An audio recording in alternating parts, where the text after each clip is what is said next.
जिंदगी का एक फंडा है कि मैं गलत काम करती ही अच्छा काम करने से डरती हूँ। और अगर हमारे अंदर जुनून है, कुछ कार्य करने की क्षमता है ना, तो हमारा परिवार, समाज का, पूरी कायनात नहीं रोक सकती और सब लोग हमारा साथ देते हैं और ऐसी स्थितियाँ बन जाती हैं।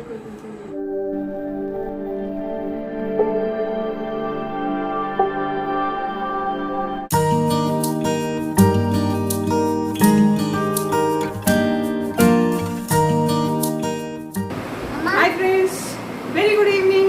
Welcome to our new vlog. So friends, आज हम एक वेरी स्पेशल पर्सनालिटी से मिलने आए हैं। वो कौन है, थोड़ा सा भास्कर जी एक्सप्रेस करेंगे आपको, तो प्लीज कम। हेलो फ्रेंड्स, हमारे उत्तराखंड में एक पुरस्कार दिया जाता है उन महिलाओं को जिन महिलाओं ने समाज में कुछ बेहतर कार्य किए होते हैं, कुछ बहुत अच्छी सेवाएं उनके द्वारा दी गई होती हैं। उस पुरस्कार का नाम है फ्रेंड्स तीलू रौतेली पुरस्कार। ये पुरस्कार की शुरुआत फ्रेंड्स हमारे उत्तराखंड सरकार ने 2006 में शुरुआत की थी। प्रत्येक ज़िले से एक महिला को चयनित किया जाता है फ्रेंड्स इस पुरस्कार के लिए। और इस वर्ष 2022 में आपको जान के अति हर्ष होगा कि हमारे नैनीताल जिले से ये पुरस्कार दिया गया है विद्या महतोलिया जी को।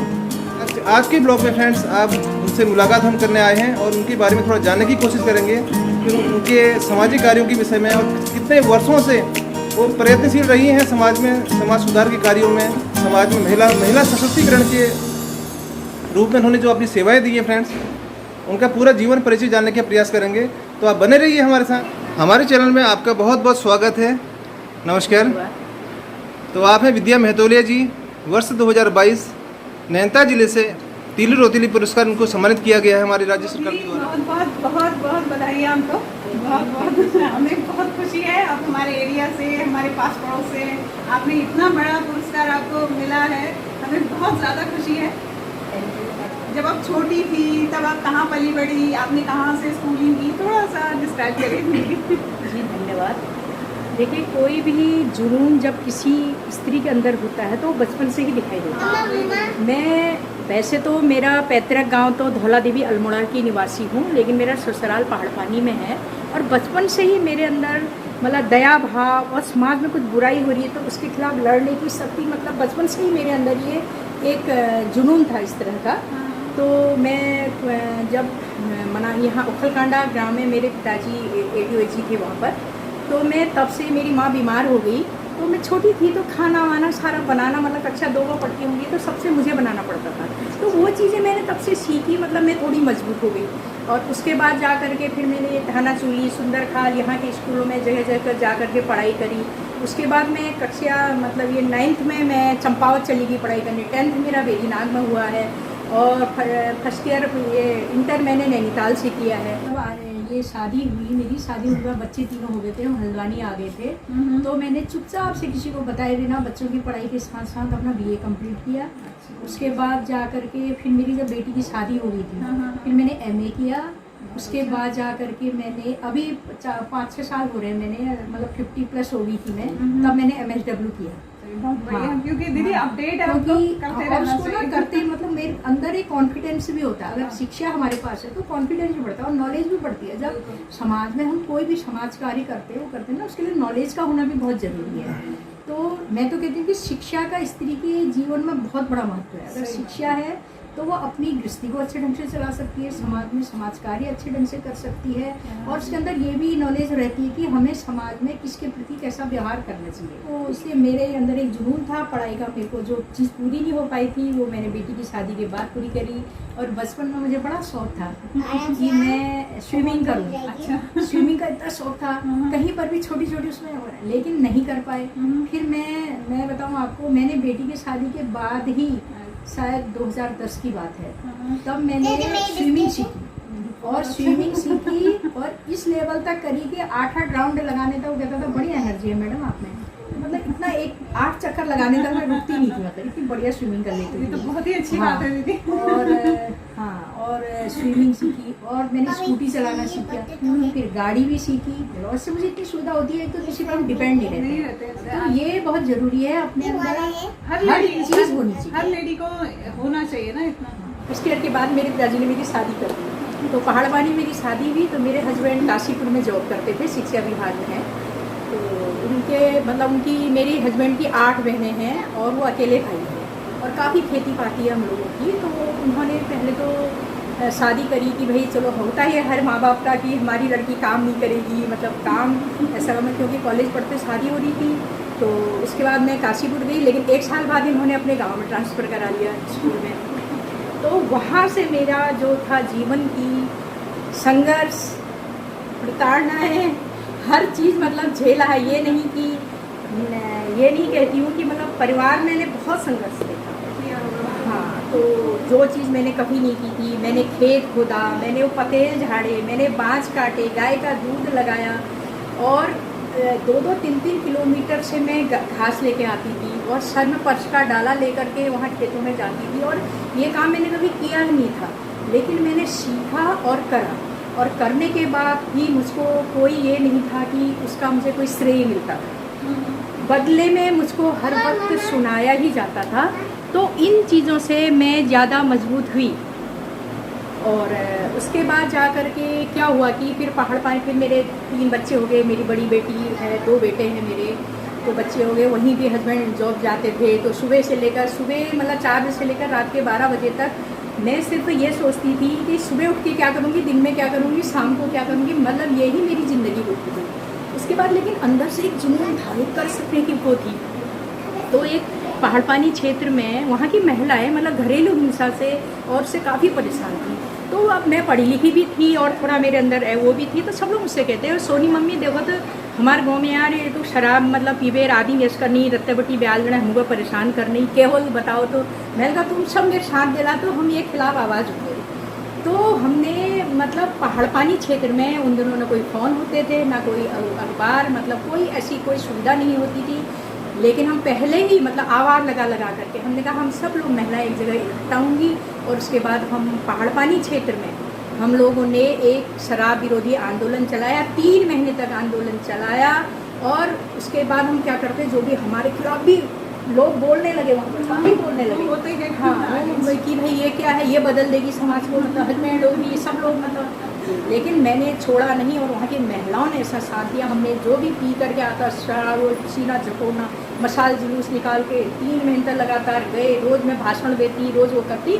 तो पता नहीं क्या हो, उस बीच वहाँ शांति बिष्ट वो ब्लॉक प्रमुख थी, तो उनको हमने बुलाया, वो आई। आने के बाद क्या था कि मतलब वो शराब की भट्टी हमने बंद करवा दी। तो वहाँ के लोग काफ़ी धन्यवाद देने लगे। तो सबसे पहला मेरे ज़िंदगी का एक आंदोलन था जिसके लिए मैं कुछ कर पाई। इसके बाद भी घरेलू हिंसा को रोकने का मैंने वहाँ पर बहुत प्रयास किया, महिलाओं के घर घर जाके लोगों को समझाती।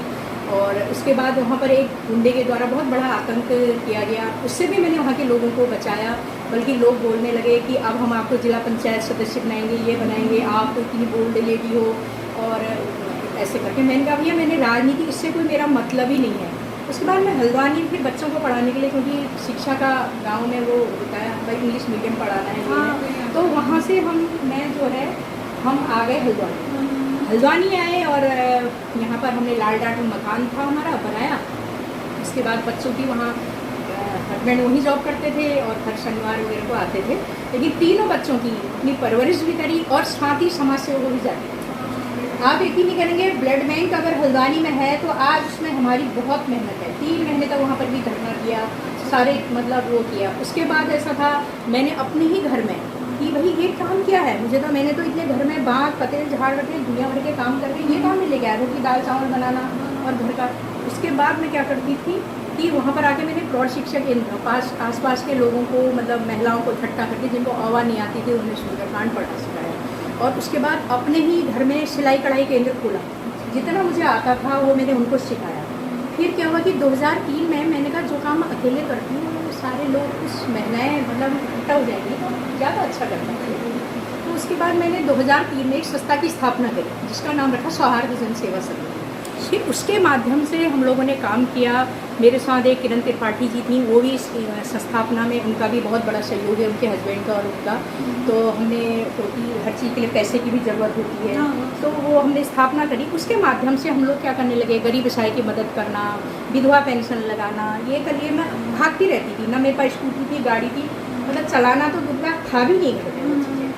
तो फिर धीरे धीरे हम लोगों ने क्या किया कि मतलब कम से कम 100 स्कूलों में अब तक हम स्वेटर बांट चुके हैं। और वहाँ जा कर के जीके की प्रश्नोत्तरी करना, उनको मतलब अपने उनके जीवन के प्रति जागरूक करना, समय समय पर वो कैंप वगैरह लगा के स्वास्थ्य शिविर लगवाना, ये काम सारे संस्था के माध्यम से हम करते थे। फिर 8-9 मतलब समझिए कि 10 तक हमने चलाई। उसके बाद भी मैं ARWC में भी मैं काम करती थी। एक कोई नारी उत्थान समिति थी जिसके अध्यक्ष थे बिंदु कार्की जी, उनके साथ मिलकर भी मैंने बहुत काम सीखा। फिर अपनी समाज सेवा काम करने के लिए मैंने सहारा संस्थान में भी काम किया कि भाई हस्बैंड की जो तनख्वाह है उससे तो घर के खर्चे चलते हैं, समाज सेवा करने तो रखना चाहिए ना। तो मैंने सहारा लाइफ इंश्योरेंस में भी काम किया, पैरा बैंक में भी काम किया, दौड़ धूप करके बहुत दौड़ धूप करती थी। उससे मैं अपने को मतलब आर्थिक रूप से भी मजबूत बनाया ताकि मैं कुछ कर सकूं। घर के कामों में भी हेल्प हुई और समाज सेवा के कार्य में भी मेरी से हेल्प मिली मुझे काफ़ी। और इस बीच मैं मतलब जो है कविता भी, समाज के प्रति मैं साहित्यकार भी हूँ, थोड़ा कविता वगैरह भी लिखती हूँ। और व्यंग जो समाज में था नेताओं के प्रति, जनप्रतिनिधियों के प्रति, अधिकारियों के प्रति और जो समाज में भ्रष्टाचार हो रहा है इसके प्रति मैंने काफ़ी लिखा है। छोटा सा कोई व्यंग सुनाए। जैसे अभी मेरी एक कविता थी कि एक मेरे दिल में हमेशा जुड़ रहा है, करूँ मैं काम ऐसा के अमर नाम हो जाए, जलाऊं लौ में ऐसी के अंधेरा दूर हो जाए, नदियों में धराओं में समंदर की हवाओं में बिखेरूं ऐसी खुशबू के फिजा मशहूर हो जाए।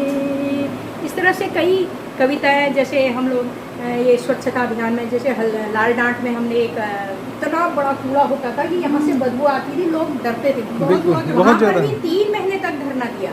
हमारे साथ एक रेवती कांडपाल थी, वहाँ की दया बेलवाल थी, इन सब लोगों और अड़ोस पड़ोस के सहयोग से, और वो हरवीर सिंह जी थे, उन्होंने हमें इसमें काफ़ी हेल्प किया।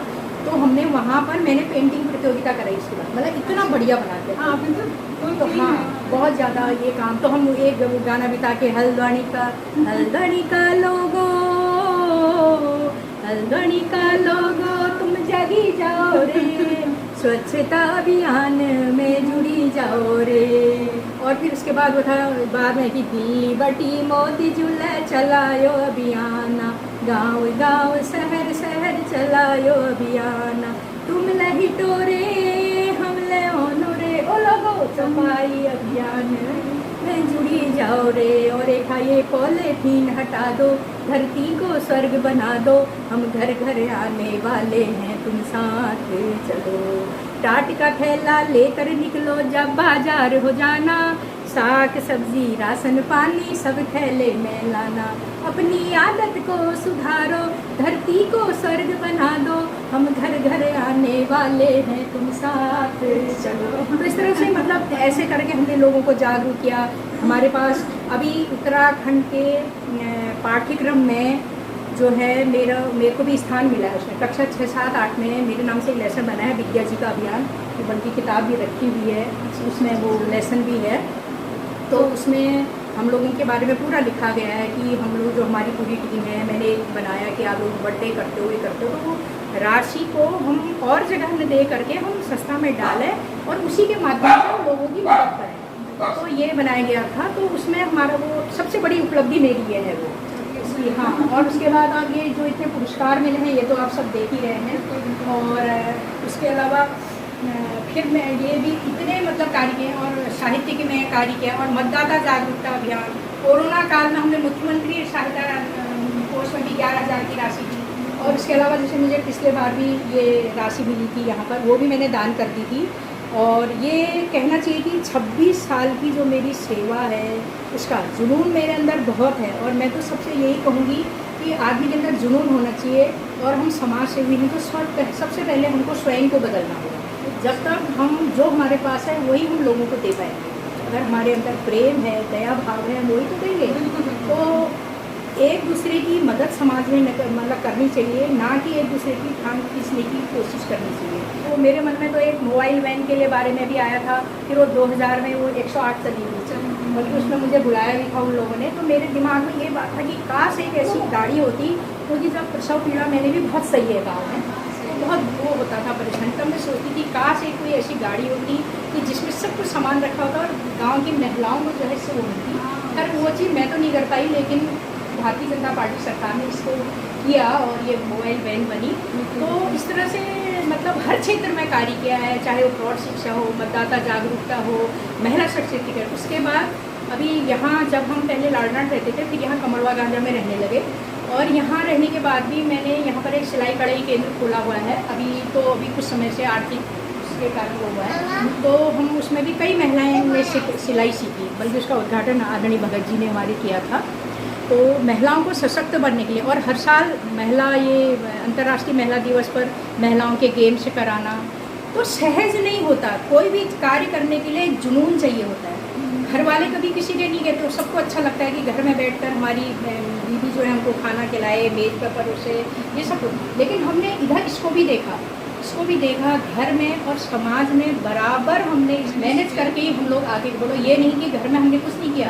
आज भी मैं घर में आती हूँ, देखो घर के भी मैं सारे काम करती हूँ, है नहीं, घर में भी करती हूँ, समाज में भी मैं काम कर रही हूँ, और कहीं ना कहीं हम लोगों को जो है अंदर और बाहर मैनेज करते थे, तभी हम अच्छे समाज से भी कर पाते। और ये पुरस्कार जो तीलू रौतेली पुरस्कार, इसलिए कभी सोचा भी नहीं था। तो दीदी, आपको तीलू रौतेली इतना बड़ा आपको पुरस्कार मिला, तो कैसा महसूस कर रही हैं, कैसा फील हो रहा है आपको? और लोग जो आपके आसपास के थे समाज में, पहले आपको कैसे नजरों से देखते थे, और अभी उनके क्या चेंज आया है, आपसे मिल रहे हैं क्या? कुछ बताइए दीदी इस बारे में। ऐसा है, जब एक स्त्री जो होती है ना, वो सम्मान की भूखी होती है। अगर घर में हम एक सब्जी बनाते हैं या कोई भी खाना बनाते हैं, वो एक पति के मुँह से या बच्चे के मुँह से ये मिल जाता है कि वाह बहुत अच्छा है, तो स्त्री के लिए वो ही सम्मान होता है, तो उसी की भूखी होती है। तो धीरे धीरे समाज में हम कार्य करते हैं, तो मेरा तो कार्य इतना था कि लोग मुझे इतना मतलब अच्छा, इतना प्यार सबका था, और लोगों ने मेरे जुनून को देखा था, तो पहले ही मुझसे बोलते थे कि आपको तो तीलू रौतेली मिलना चाहिए। तो जब मेरे को मिला, तो मिलने के बाद मतलब कहने मतलब से शायद मैं पहली ऐसी महिला होंगी जिसको सम्मान मिलने के बाद भी लोग घर आकर के इतना सम्मान कर रहे हैं। महिलाएं भी आ रही हैं, महिलाएं सम्मान कर रही हैं। मैं सबसे पहले, मुझको शांति जीना जी हैं बाजार में, उन्होंने क्षत्रिय महासभा के द्वारा कम से कम 25-30 महिलाओं ने लगातार मुझे सरप्राइज मतलब सम्मान दिया एक मंच पर, और उस सभा में जितने भी लोग आए थे सब बोले आप पात्र थी, आपको तो बहुत पहले मिलना चाहिए था। हम तो मतलब इतना दिल से खुश हैं कि आपको मिला। अच्छा, उसके बाद जाके ये संकल्प सिद्धि फाउंडेशन है, उनके द्वारा मुझे सम्मान मिला। अच्छा, उसके बाद साहित्य से जुड़े हिंदी साहित्य भारती के द्वारा मुझको सर्किट हाउस में भी सम्मान मिला है। अच्छा, उसके अलावा मुझे अभी कल जन समिति है, इसके द्वारा सम्मान मिला है, और महिलाएं पुरुष सारे लोग घर आ रहे हैं। और मैं बहुत बहुत धन्यवाद करना चाहती हूँ अपने मतलब क्षेत्र के विधायक जी, उन्होंने मेरे सम्मान में कार्यक्रम रखा। बोले कि भाई ये जो सम्मान है ये आपका ही नहीं, ये पूरे नैनीताल जिले का सम्मान है। बिल्कुल बिल्कुल। जैसे कोई खिलाड़ी आता है तो लोग उसके सम्मान में कार्यक्रम करते हैं ना, तो वैसे ही एक ये राज्य स्त्री शक्ति पुरस्कार है हमारे उत्तराखंड सरकार का बहुत सबसे बड़ा पुरस्कार है पूरे डिस्ट्रिक्ट तो के इस लिए। पुरस्कार को मिलने पर तो मैं तो हर्षित हुई, और मुझे यकीन भी नहीं था, और लेकिन मैंने आवेदन कर दिया था, यकीन नहीं था, मिला तो मुझे बहुत अच्छा लगा, और मेरी जिम्मेदारी भी समाज के प्रति बढ़ गई है। अब मेरे को भगत जी हमारे विधायक जी का धन्यवाद करती हूँ कि उन्होंने इतना बड़ा कार्यक्रम मेरे रखा। मेयर रौतेला जी का मैं बहुत बहुत धन्यवाद करती हूँ कि उन्होंने, और समस्त भारतीय जनता पार्टी का, और उससे जुड़ी सारी महिलाओं का, और शहर की जितनी भी सामाजिक संस्थाएं हैं, कई संस्थाओं ने मुझे सम्मानित किया। उसके बाद जाके हिंदी साहित्य भारती ने किया। उसके बाद शहर की मतलब जो भी वरिष्ठ कवित्रियाँ हैं, साहित्य से जुड़ी महिलाएं हैं, वो मेरे घर आकर के मुझे सम्मानित कर रही है। मेरे रिश्तेदार हो रहे हैं, तो मतलब सारे लोगों ने, मैंने देखा कि जो लोग पहले मुझे कुछ वो भी नहीं करते थे, सब लोगों ने मेरा मतलब उस दिन का जो फोटो था वो स्टेटस में लगा रखा था। महतुलिया लोग की फैमिली से लोग बोलने लगे कि आपने हमारे महतुलिया का नाम रोशन किया है। पहाड़ पानी से हमारे ग्राम प्रधान आए, बोले कि आपने तो हमारे पहाड़ पानी क्षेत्र का ग्राम नाम रोशन किया है। तो मतलब सभी लोगों ने, और सभी लोग ये भी कह रहे थे कि पुरस्कार तो सबको मिलता है, लेकिन घर आने के बाद, और मुझे ना वो जो वहाँ पुरस्कार मिला था उससे मुझे उतनी मतलब वो तो थी खुशी, लेकिन जब घर आकर के अपने लोगों के बीच में सम्मान मिला ना, तो मुझे इतना अच्छा लगा। और बोले कि इस बार पात्र को मिला है, बिल्कुल सब लोग बोले पात्र को मिला है, इसलिए लोग इतना सम्मान करते हैं। हाँ भाई, हम भी वही देख के आपके पास मिलने आए। हाँ, तो कहीं ना कहीं इसीलिए भी सम्मान कर रहे हैं कि वास्तव में ये लेडी काम करती थी। एक माइक था हमारे पास, वो गा गा करके लोगों को, हम गली मोहल्ला खुद भी हमने फावड़े कस्सी सब बना रखे थे, ऐसे सफाई करते। हमारे साथ बेला तुलिया जी हमारी संस्था की सदस्य रही हैं। अच्छा। और नीलम शर्मा जी जो इसकी वो है रही हैं मेरी संस्था पर, जो मेरी सहयोगी किरण त्रिपाठी जी, तनुजा पांडे जी, मैं इन सभी का, मेरी पूरी टीम का मैं बहुत धन्यवाद करना चाहती हूँ। जो भी लोग मेरे सौहार्द जन सेवा संघ में जुड़ के जिन्होंने मुझे सहयोग किया है, इसीलिए मैंने 24 तारीख को उनके सम्मान में भी एक कार्यक्रम रखा है कि ये सहयोगी रूप में मेरे साथ जो रहे हैं, और मैं उनका एक धन्यवाद स्वरूप उनको सम्मान करना चाहती हूँ। क्योंकि कहीं ना कहीं जुनून तो मेरे अंदर था, कार्य मैंने किया, लेकिन उन सबको साथ लेकर के कहीं ना कहीं सबका सहयोग रहा है। मैं सारे जनप्रतिनिधियों का, उन अधिकारियों का, अपनी पूरी टीम का, और विशेष तौर पर अपनी टीम से तनुजा पांडे जी, किरण त्रिपाठी जी, पूर्णिमा रजवार जी, नंदा पांडे जी, और ये गोविंदी पांडे जी, और गीता मिश्रा जी, और नीरजा बोरा जी, सहित शांति जीना जी, और माया प्रीत, मतलब मैं सारे लोगों का बहुत बहुत धन्यवाद करना चाहती हूँ कि उन्होंने मुझे हमेशा सहयोग किया, सपोर्ट किया, और आज मैं इस मुकाम पर हूँ। मैं इसके लिए सबका बहुत बहुत धन्यवाद करना चाहती हूँ। और उत्तराखंड सरकार का भी करना चाहती हूँ कि उन्होंने तीनों रौतेली पुरस्कार का जो बीड़ ये उठाया था कि आखिर हम जो समाज में कोई कार्य करते हैं ना, तो अगर उसका हमें सम्मान मिल जाता है तो हमको लगता है हमारे हौसले अफजाई हो जाते हैं, हम और ज़्यादा करना चाहते हैं। अभी भी मेरे दिमाग में चल रहा है कि मैं ये करूँ वो करूँ, मतलब ये है। पुरस्कार के लिए किया नहीं था, मिल गया तो बहुत अच्छा लगा, खुशी है, खुशी होगी। मैं 1995 से काम कर रही हूँ समाज में। आज तो मैंने देखा लोग 2 महीने भी काम नहीं कर रहे हैं, उनको इतने प्रपत्र मिल जा रहे हैं। लेकिन मेरे को कम से कम 20 साल की सेवा के बाद एक प्रपत्र मिला था, पहली बार। परमार्थ एजुकेशन संदीप कुटसाल जी की संस्था ने मुझे दिया था, सामने पे है। तो उसके बाद तो धीरे धीरे आप देख रहे हैं कि मतलब पूरा अब मेरे को तो यह है कि मैं काम इतना करूँ, सम्मान की कोई चाह नहीं है। तो बताइए, क्या आप राजनीति में जाना चाहेंगे? कुछ लोग ऐसे हैं जो आपको राजनीति में देखना चाहते हैं, तो बताइए आप क्या।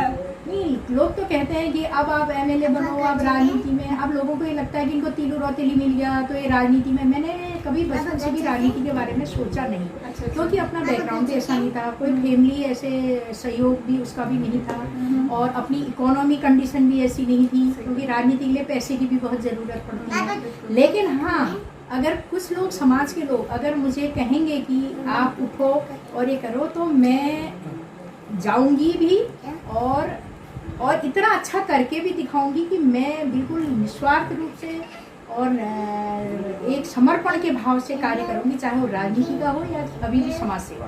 तो आपको लगता है कि राजनीति में जाके समाज सेवा ज़्यादा अच्छे से की जा सकती है?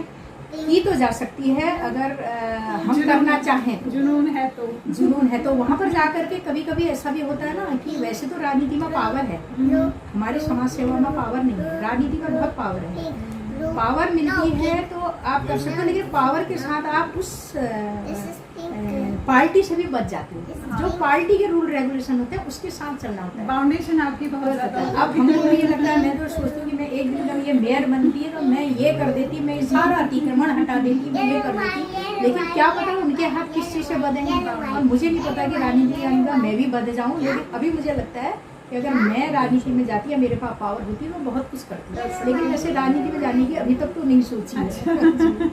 तो दीदी फाइनली बताइए कि आपकी हॉबीज क्या क्या हैं?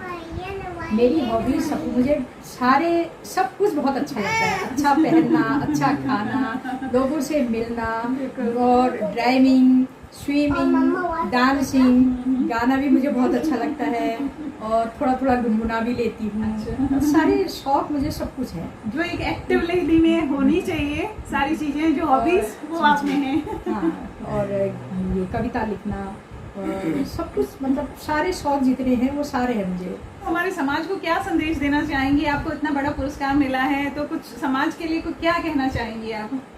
जी नीतू बहन, बहुत बहुत धन्यवाद आपका। ये बात आपने बहुत सही पूछी मुझसे। मैं तो ये कहती हूँ कि समाज को अगर आगे ले जाना है तो देखो, शहर में इतनी संस्थाएं हैं, एक व्यक्ति तो समाज को नहीं बदल सकता। तो शहर में जब कई समाज सेवी निकलेंगे, कई महिलाएं, कई पुरुष समाज के लिए काम करेंगे, तो तभी हमारा समाज बदल पाएगा। उसके लिए हमें सहयोग की भावना होनी चाहिए, ना कि किसी के टांग खींचने की भावना। जो टांग खींचेगा वो खुद पीछे जाएगा, और जो सहयोग के साथ आगे चलेगा, हाथ से हाथ पकड़ के चलेगा, तो वो आगे बढ़ेगा, जरूर सफल तो होगा। और जो आगे सफल होता है हमें उससे कैसे सफल हुआ ये चीज़ सीखनी चाहिए, ना कि उसके प्रति बुरे भाव रखने चाहिए और ना किसी के लिए भावना चाहिए। और मैं आपका भी बहुत बहुत धन्यवाद करती हूँ कि आप क्रेजी इंडियन ब्लॉग जो आपने बनाया है भास्कर जी ने, आप मेरे घर तक आए और आपने मेरे को जो सम्मान मिला और मेरे जीवन को जो है अपने ब्लॉग के माध्यम से समाज के सामने रखने की कोशिश करी, इसके लिए मैं दिल से आपका शुक्रिया करती हूँ। और आपके इस चैनल के लिए उज्जवल, आपके इस चैनल का उज्जवल भविष्य हो, आपका उज्जवल भविष्य हो, इसके लिए भगवान से प्रार्थना करती हूँ कि आप यूँ ही अच्छे अच्छे लोगों की इस तरह से ब्लॉग बना करके समाज के सामने प्रेषित करें। और इसके लिए बहुत बहुत धन्यवाद और हार्दिक शुभकामनाएं। धन्यवाद दीदी, बहुत बहुत धन्यवाद आपका हमारे साथ आने के लिए। तीलू रौतेली पुरस्कार आपको मिला, आपने बहुत अच्छी बातें हमें बताई, तो बहुत बहुत धन्यवाद दीदी आपका। Thank you. तो फ्रेंड्स, इसी के साथ आज का ब्लॉग यहीं पे एंड करते हैं। तो आई होप आपको हमारा आज का ब्लॉग पसंद आए तो लाइक करिए, चैनल पे नए हैं तो प्लीज़ सब्सक्राइब करिए। मिलते हैं नए नेक्स्ट ब्लॉग में, तब तक के लिए bye bye, see you in our next blog, bye.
Hi friends.